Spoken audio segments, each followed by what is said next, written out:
पुर्तगाल के आला सतह वफ़द ने NDM में हेड क्वार्टर्स का दौरा किया। वफ़द को कुदरती आफात से निपटने के लिए इख्तियार किए गए मौसर इक़दामात पर तफसीली ब्रीफिंग दी गई।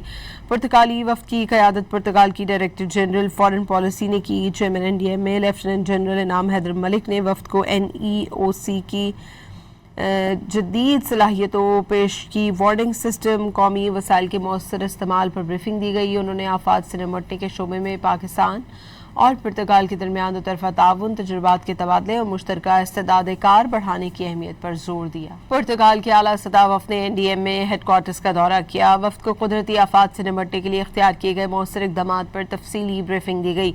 पुर्तगाली वफ़द की क़यादत पुर्तगाल की डायरेक्टर जनरल फॉरेन पॉलिसी ने की। चेयरमैन NDM में लेफ्टिनेंट जनरल इनाम हैदर मलिक ने वफ़द को NEOC की जदीद सलाहियतों पेश की। वार्निंग सिस्टम कौमी वसाइल के मौसर इस्तेमाल पर ब्रीफिंग दी गई। उन्होंने आफात से निपटने के शोबे में पाकिस्तान और पुर्तगाल के दरमियान दो तरफा ताउन, तजुर्बात के तबादले और मुश्तरका इस्तेदाद कार बढ़ाने की अहमियत पर जोर दिया।